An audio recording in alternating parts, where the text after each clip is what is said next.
This episode contains discussions about eating disorders which some listeners may find triggering. The 5 girls that I grew up with, we all had eating disorders. Go into the show, be unapologetically you, and God, please do not change for anything. Looked behind me and there's like a 30-foot wave literally just towering like above you.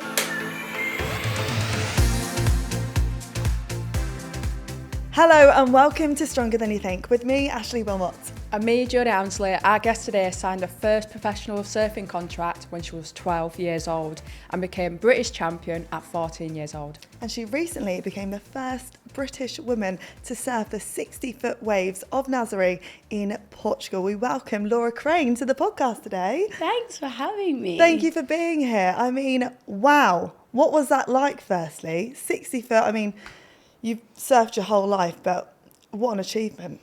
Yeah, it was crazy. I think all the different walks of life that I've lived leading up to that moment kind of all came into play on that day. And I just had to, I guess, believe that I could do the things that I doubted for a long time. And yeah, I think more than anything, really empowering for me. It was definitely a day where I realised that I can do things that I always thought I maybe couldn't. Oh, I love that. Let's go back to the beginning, shall we? Let's go back to the start of where you fell in love with surfing. Who introduced you to it? How old were you? I was about 7 when I first kind of saw surfing. We were from Bristol, and then my parents moved down when I was about 8 or 9, and my dad loved it. And I always remember him like going in the water and like me always having like a bodyboard or swimming, and we literally used to spend like all day at the beach.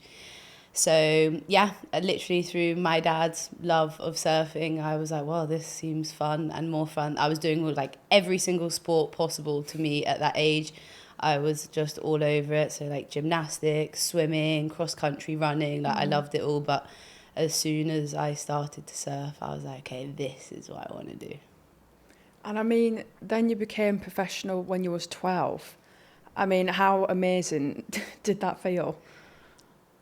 I think even now when I think back to the moment when I got my first professional contract, it was insane because only 2 years ago, like before that, so when I was around 10 years old, I had just started thinking about maybe doing a few like local competitions. And never in my wildest dreams did I think that I was going to have a pro contract in 2 years' time. So yeah, there was lots of just emotions of, I think, shock, firstly, that was like happening to me, and these brands even knew who my name was, let alone wanted to put a sticker on my surfboard. So it was huge. And I think also, again, like with surfing Nazare, it was a moment for me to realise that actually, even though there was lots of people around me telling me that following a career in surfing was just ridiculous, especially for a British female, that actually I knew what was best for me. And even at that young age of 12, that I just had this kind of desire to go after what I felt I was kind of put on this planet to do. So yeah, lots of emotions, lots of different things that came, there on after. But on that day, I felt like, all my dreams had just kind of fallen into my lap all at once. So yeah, it was sick. And at such a young age, like I can't remember what I was doing at 12 years old, but I wasn't doing that or anything similar to that. I was probably just playing in the back with the dog. Do you know what I mean? Like that is so amazing. It's so quick to happen in 2 years. If you just kind of fell in love with it at 10 and then you get picked up at 12, like you are so young. Was it quite overwhelming at the time? And like, what did your friends make of it? Because I'm sure they were just living normal lives. Honestly, I think I was like, I genuinely now, like looking back even more so, believe like I was just made to do this. Yeah. Every time someone would tell me like, no, like I don't think you should follow this, or it's really hard for women, because back then women weren't really even, I think it was Kelly Holmes was the first woman that I saw on my TV and was like, that's so sick. Like, the whole country was behind her. And for me, that was like the first person I saw on TV that I was like, I want to have an impact like that. So yeah, I guess it felt fast and intense, and it definitely was. And it was a lot for me to get my head around at a young age. But I also, I think it was just part of the journey that I was meant to go on. And had I not done it at that age, maybe I wouldn't be doing what I am now. So yeah, no regrets. And what a journey it was. I mean, you have literally travelled the world from such a young age. What was that like, experiencing that? That's a good question, actually, because in the moment, I just felt like I was living an absolute just fairy tale dream. I was going to surf spots that I had seen on, just surf movies, and I'd watched like my idol surfing, and all of a sudden I was there on the beach ready to go and surf these waves, which, as I think I keep saying, like, there were so many people that were like, you don't belong here, you shouldn't follow this path. It was like, God, I have so much to prove now, because I'm actually here. I'm in Hawaii. It's like 12 foot, huge, and there's so much like crazy, just toxic masculinity. And there's me at like 15 being like, wow, okay, like they've brought you all the way here, and now you have to perform. So I think it came with a lot of pressures that I never really foresaw coming, like especially so quickly. But again, like, I think I'm somebody that thrives under pressure. I figured at this point, and I always seem to be able to pull it out the bag. So amazing to travel to these places, definitely with a lot of struggles too. I was young, again, like, there wasn't the support, I think, for, I guess, young female athletes back then, and we didn't really know what we needed either. So it's not even like they were depriving us of certain things we needed, but just having like an older female role model there, that like, when you get your first period, like, I had to go to a male team manager and explain to him, like, what do I do, and like, for him to have to go and buy like tampons and those things. So there's small things that really stick in my mind that were like, okay, those probably would have been easier had I just stayed at school and been at home with my mum. But it makes you tough. Also, situations like that, having to go to them, talk about, women's things, it makes them sit up and realise that they need to have those structures in place, right? Yeah, I think so. Right. No, surfing is surfing. Like, let's not get things twisted. That is a male-dominated sport, and there was no room for any, like, kind of feminine needs, definitely back then. Now it's almost like looking at a different sport, which is insane, and I'm so proud of our sport for getting there. But yeah, back then it was just figure it out, love.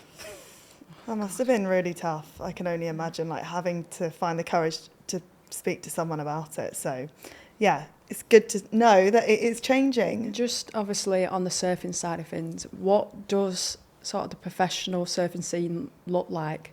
So you start in, obviously, your like regional things. So you would do like the British Nationals, you'd win those, and then you'd go and do like the Europeans, and then you'd win those, and then you'd go and do like the qualifying series for the World Tour. And for the women, there's 16 spaces. So you're kind of just like clocking points throughout the year to like get to the World Tour. So yeah, it's relentless. It doesn't stop. There's no off season. It goes December through till December, and then you go again. So it's super intense, and the travel schedule is ridiculous, especially back then, because it was kind of just wherever had the most money to be able to put the events on. You were going from like just the most ridiculous location in like Hawaii, then directly to Australia, rather than like staying a little bit of time in America and then doing like Europe and then going over there. So yeah, the travel schedule was insane, but again, like, it something that I would not have changed for the world, especially in that time. Not all the time, but most of the time. I mean, travelling around the world, it always sounds glamorous to people, I think, but actually, having done a bit of travelling with work, not to that scale, there are quite a few negatives that come with it as well. Don't put them on Instagram, do we? But what were the negatives? Was it the exhaustion, or from your perspective, what was it that was really tough? I think being that young, it was definitely friends. Yeah. Like, I left school at 12 pretty much to start travelling. So for me, I didn't really have much of a community at home. And then I kind of moved to Europe, and all the girls that I was travelling with when I was like from 13 till 15, they kind of stayed in Europe, and then I signed for Billabong International. So then I was with like a whole new group of girls. They ended up becoming like my sisters. But as far as then when I was kind of like our side of the world again, it was quite lonely. And also you've got to remember that the girls that you're also sharing a bedroom with, sharing clothes with, sharing boards with are your teammates, but also in the next breath tomorrow they're your competitors. So I think you definitely struggle with trust for sure. Definitely, that's been something that I've really had to kind of work on in my older years. And just I think lots of kind of childhood traumas that you know not everyday people go through, and trying to kind of go back on those and see kind of where those came from. But a lot of it is just like an uncertain time in your life where you're trying to just crave certainty. So I would definitely say just the like transientness of it. It is such a unique situation that you have been in, and just listening to you talk then, I can't imagine having to manage the dynamics, because like having grown up and gone through school, girls are hard enough to deal with at school, and then like you say, your teammates, then you're up against each other, and you also want to make your life as easy as possible day to day. So that must have been so much for you to deal with at such a young age as a teenager. Yeah, I think then also like your body is changing too in the midst of all this other stuff going on. Like your body's changing, and you know we already had such value in like, or we were made to see that we had value in our appearance, which at that young age is tough, because you're wanting to just be a professional athlete and nothing else matters. But for these brands, they see that, you know, your value lies also in other areas. So you're then not just comparing yourself to the girls around you as other athletes, you're also comparing them and their bodies and what their bodies look like compared to what your bodies look like. So there's so much just kind of comparison and push-pull. It was a lot for sure. A lot of pressure, a lot of eyeballs, a lot of work to be done, lots of people having opinions, and that constant comparison with other women. Like we're now in an age where everyone's all about lifting each other up, which is really nice. But at the same time, if you're in sport, it's all about competition. It's like in your nature to feel like that anyway. So I can't imagine what it was like at that age when your parents are the other side of the world and having to just contend with all of these elements, not really having the support within the surfing setup anyway, and then leaning on your eating disorder. With that, did someone pick up on it, or how was it addressed, or were you actually aware that you had a disorder? It's actually crazy, because the 5 girls that I grew up with, it was a Hawaiian, an American, 2 Australians, and then me. And we travelled all year together. We were like the Billabong girls team. And we all had eating disorders. Like, so, we all had different things. I had bulimia, loads of the other girls kind of had like anorexias and just depression as well. And none of us spoke about it. We actually had a chat like a few months ago, all of us kind of, about kind of how things had grown and how amazing it is, and you know that our small part of, you know, surfing as a time had hopefully had impact in younger girls feeling like they didn't need to be over sexualized to be valued, and just loads of stuff like that. And it was really nice to hear that we had all kind of made peace with the industry and known that it was just a time. You know, you can be so angry at what you had to go through and all these other things, but I also watched documentaries of women that were in the surf industry 10 years before me, and God, I wouldn't have wanted to live their journey either. So I think it's important to also be grateful for, you know, our time, that we did have this opportunity. Yes, okay, it wasn't exactly how we envisaged being a professional surfer, but the fact that we now can be exactly who we want to be, then, you know, our time did play a part in the journey of women surfing. So, I think there's, positives to be taken too. Obviously, like talking about years ago of how it was sort of seen differently, where do you think that shift has come from to like sort of the girls now? Has something happened in between there, or do you think it's just people are just becoming more themselves and just being like the freedom to do that? I think I always remember magazines. We were like a magazine era. I remember seeing like Women's Health and seeing all those magazines and the women I was seeing on the front covers, they didn't represent what I was. Because you kind of had that middle ground of like, really skinny was beautiful, and then we were coming into this era of like really supporting like curvaceous, kind of like the more like feminine body that they were really like pushing, like the Kim Kardashian time.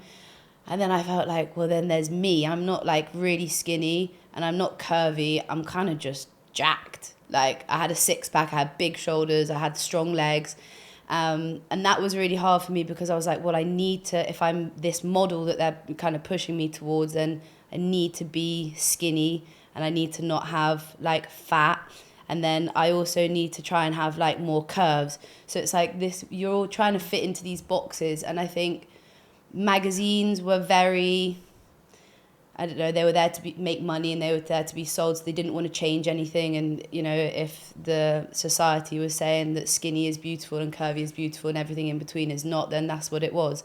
Then again, social media came around and you saw more representation of like athletic women, like real athletes. And that for me was a big shift in my mind because I was like, wow, I'm one of them. You know, I'm not her and I'm not her, like I'm that girl. And just seeing women be proud of their physical strength was something that was really inspiring for me. And I do feel like now I hopefully am one of those women that tries to kind of push that agenda, and that for me being strong is like the most sick thing ever. Like I wouldn't change my muscle now for anything.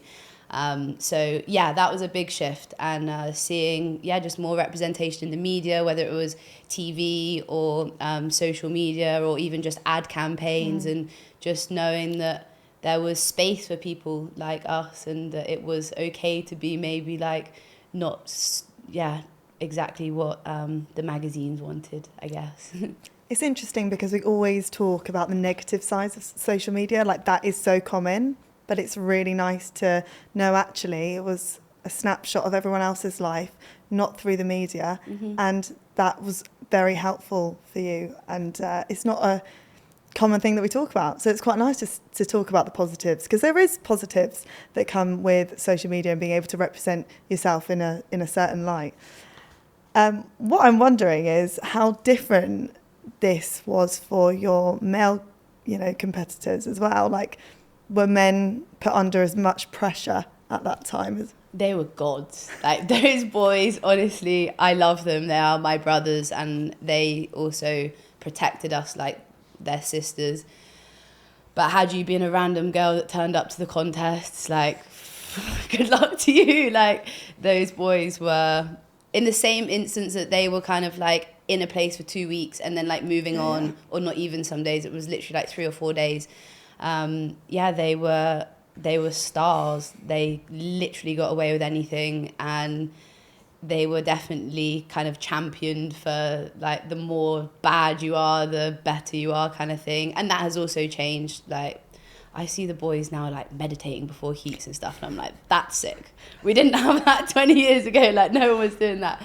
So the boys have definitely had it easier in just the fact that they can kind of be who they want for a long time. But I think there's also just so much pressure on them to go bigger and go harder, and to do kind of, it's a progressive sport, but also like how far can you go? So it's nice to see a few of us now wearing helmets and things like that, I think, because there is, a fine line between ego getting the better of you and just full-blown stupidity. So we're always balancing that, really delicately, I think. But for the boys, it's a man's world, right? I guess in surfing especially, we're still kind of having to scream from the rooftops that girls are doing it too in some aspects. So I think for them, it's just knowing that they won't be at the top forever. So do you see the shift now, sort of these days in the world of surfing? Is it more sort of mixed, or is it still got a long way to go, would you say? Definitely. Surfing, I'm really proud of our sport, honestly, like from equal prize monies now, and, lots of different things have, not everywhere equal prize money, but here and there we've seen, moments. And I think that's been just incredible. For me, it's like, okay, so I see the top 5 women now, they're under the age of 18, which is so incredible. But also, there's a part of me that's like, the reason that this has happened is because now girls can grow up with the idea, I'm going to be a pro surfer. And it's not ridiculous. It's not stupid. It's not an unattainable goal. They literally can spend their whole life from the age of whatever age you decide that you want to be a professional athlete. This is what I'm going to do, and I'm going to get paid properly for it. And it's not because I'm going to also be posing in my bikini. I'm going to be paid because I'm a sick athlete. And that for me is the shift that I've seen, which is just epic and almost makes me like emotional, because the fact that these young girls just full brazenly can be like, this is what I'm doing and I don't give a shit what anybody else says. That for me is the shift that we needed to see, because so many people are like, oh, but don't you want to change the like mind of the boys? And I'm like, honestly, we've been trying to do that for so long. It isn't about that now. Like, I don't want to change the mind of like fully grown men. I want to change the mind of young girls to be like, I can do what the hell I want to do, and the rest of them can do whatever they want. Like, I mean, that is powerful. And a lot of these girls have social media platforms as well. So they have a voice and they have followers, and, you know, and they're strong within that community. And it's something that you didn't have when you were starting out. So it's quite nice to see that progression.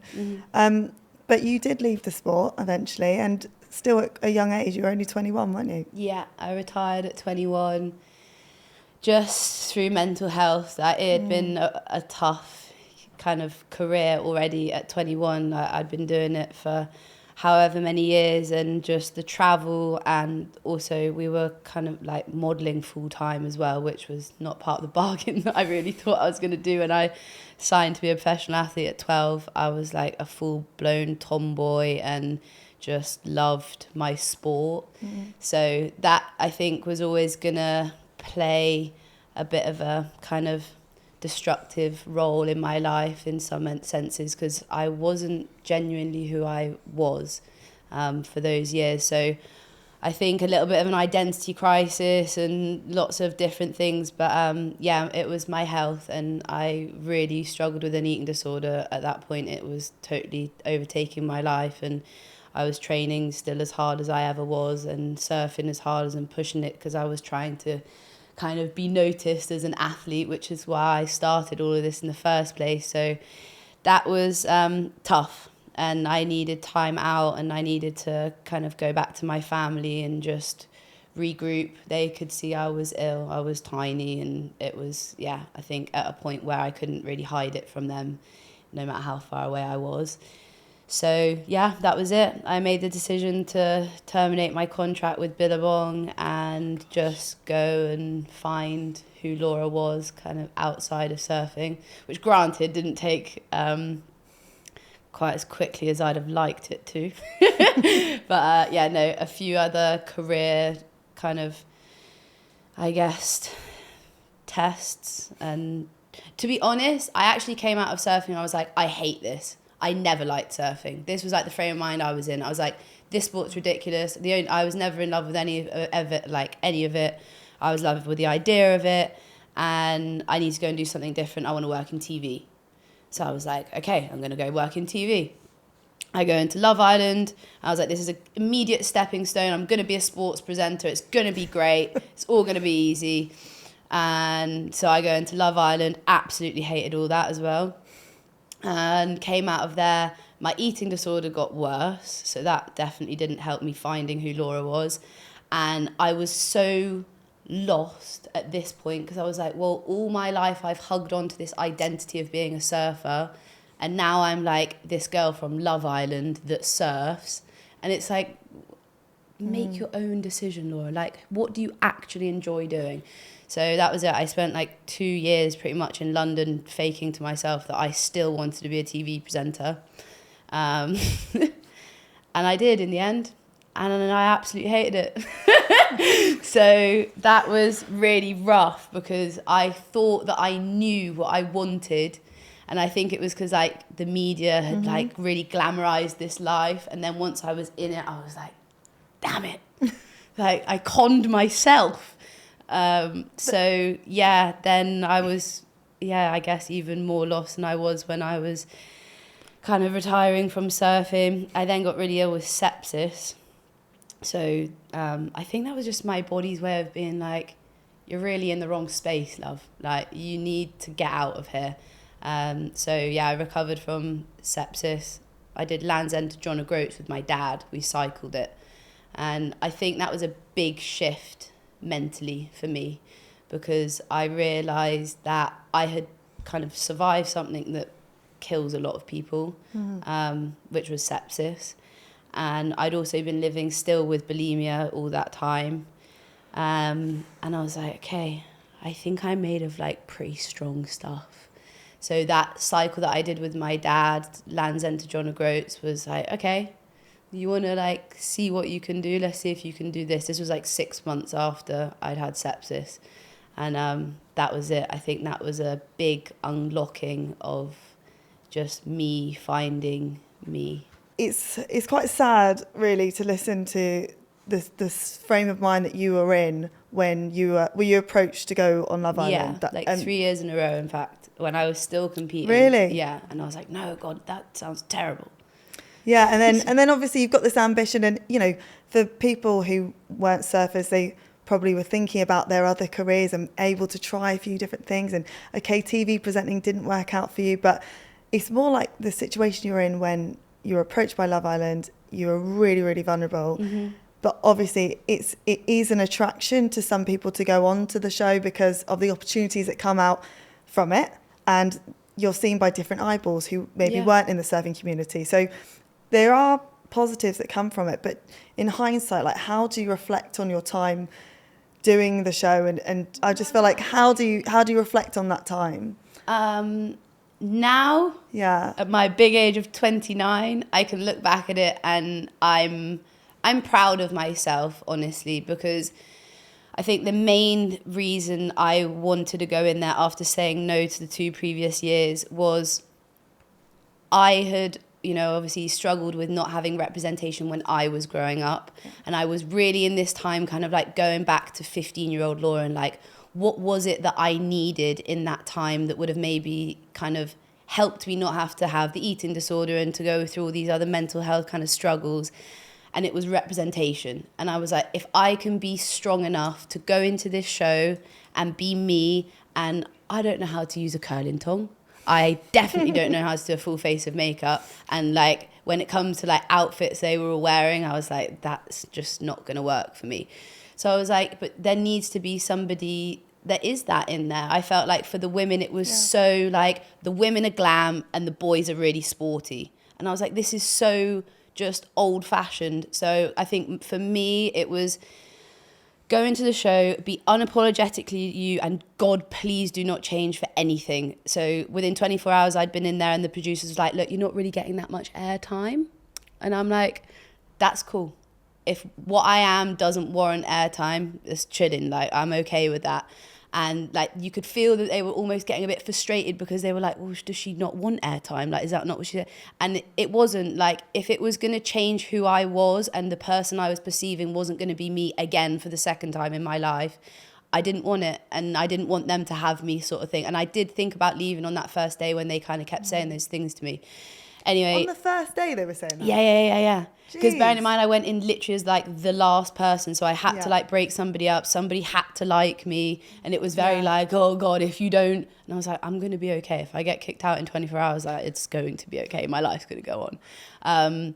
And like you said, I think you're so vulnerable. Lots of people are so vulnerable going into that show. But I definitely had like another purpose in there, you know. So for me, it was just make sure you get up every day, like do your morning routine, go work out, stay in the pool. And I think like all the people that I knew from back home that watched me, they were like, it's hilarious. Like in between every conversation, you just see me doing lengths up and down the pool, like the whole time. Because I was like, I don't have to wear my microphone in here, so I've got like a bit of a hack.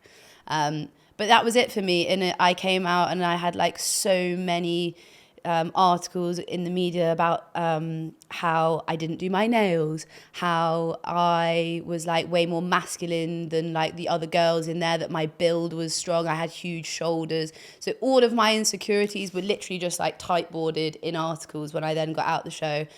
And I was like, okay, we can take this 2 ways. either be really gutted that they've just pinpointed all your negatives, or you can think about every single young 15-year-old Laura who is out there, who is also seeing these articles and reading those articles and being like, but I exist.